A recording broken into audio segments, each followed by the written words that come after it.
मैं सरफराज खान, बिहार प्रदेश उपाध्यक्ष, विश्व भारती जन सेवा संस्थान। आज पटना के फुलवारी शरीफ में हम लोग पटना जिला संगठन जिला कमेटी के निर्माण के लिए आए हुए हैं। लेकिन विश्व भारती का एक ही मकसद है, वो है पीड़ित जमाकर्ताओं का भुगतान। अब पीड़ित जमाकर्ताओं की भुगतान कैसे मिलेगी? इस रूट पे, उस रास्ते पे हमारी विश्व भारती अग्रणी है। वैसे तो भारत में बहुत सारे संगठन काम कर रहे हैं, लेकिन विश्व भारती का एक ही मकसद है, पीड़ित जमाकर्ताओं का भुगतान कराना।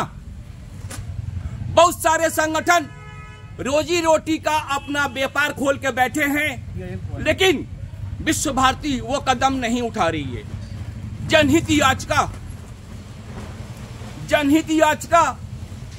क्या है, उस पर मैं बात करूंगा।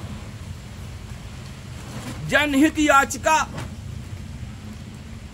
जहां जनता की भलाई, जहां जनता की सार्वजनिक पीड़ा को देखते हुए वैसे लोग जो बहुत कमजोर तबके के हैं, गरीब हैं, जो अपनी भुगतान की लड़ाई को लड़ नहीं सकते हैं, उसके लिए एक याचिका बनी हुई है जिसका नाम है जनहित याचिका।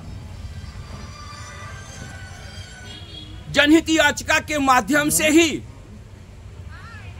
हम सारे पीड़ितों की भुगतान संभव है। जनहित याचिका सबसे पहले संविधान में हमारी जनहित याचिका का कहीं कोई जिक्र नहीं है। संविधान से हमारी देश की सिस्टम चलती है। उसके बाद हम आते हैं पार्लियामेंट के ऊपर। पार्लियामेंट के दो अंग हैं, लोकसभा और राज्यसभा। इस पार्लियामेंट ने भी इस कानून को नहीं बनाया जिसे हम जनहित याचिका कहते हैं। जनहित याचिका का जन्म न्यायपालिका के सिस्टम से हुआ है, न्यायपालिका के निर्णयों से हुआ है। न्यायपालिका के निर्णयों से जनहित याचिका का जन्म हुआ है, इसकी उत्पत्ति हुई है, इसका डेवलपमेंट हुआ है। इसलिए पैसे वाले तो अपनी लड़ाई लड़ लेते हैं पैसे की ताकत पे, लेकिन जो गरीब पीड़ित निवेशक है वो अपनी लड़ाई पैसे के अभाव में नहीं लड़ पाता है। उसी को देखते हुए जनहित याचिका आज बहुत जरूरी है। 1978 तक हमारे देश में जनहित याचिका का उद्भव नहीं हुआ था, ओरिजिन नहीं हुआ था। 1979 में जनहित याचिका बिहार में पैदा हुआ। इसकी ओरिजिन, जनहित याचिका की ओरिजिन बिहार से होता है।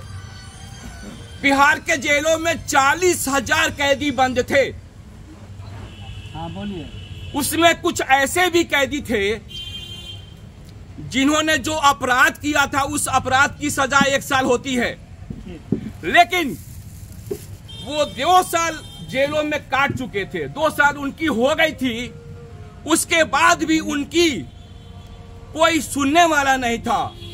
नहीं उनके पास कोई ऐसा संसाधन था कि वो अपनी लड़ाई को कोर्ट में लड़ सके। उन 40,000 बंदियों में, उन 40,000 कैदियों में से एक कैदी थी जिनका नाम था हुसैन आरा खातून। उनकी अधिवक्ता थी कपिला हिंगो रानी उनकी अधिवक्ता थी। हुसैन आरा खातून ने अपनी अधिवक्ता को कहा, आप जनहित याचिका लगाइए।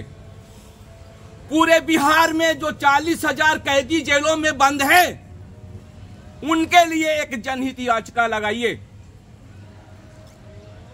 ये अधिवक्ता थी, इनको 40,000 लोगों से कोई पीड़ा नहीं था,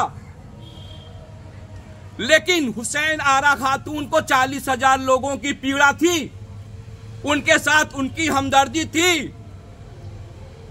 उन्होंने अपने आदेश दिया अपने अधिवक्ता को, कपिला हिंगोरानी को।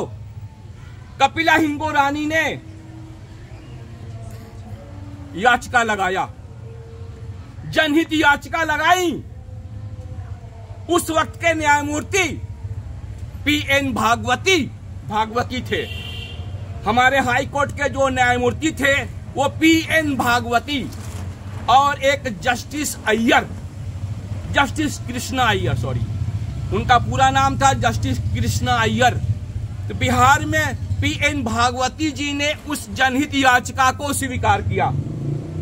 चूंकि ये मामला था 40,000 लोगों का, जो बिहार में 40,000 कैदी बंद थे, उनका ये मामला था, तो ये जनहित याचिका स्वीकार किया गया न्यायमूर्ति पीएन भागवती के द्वारा।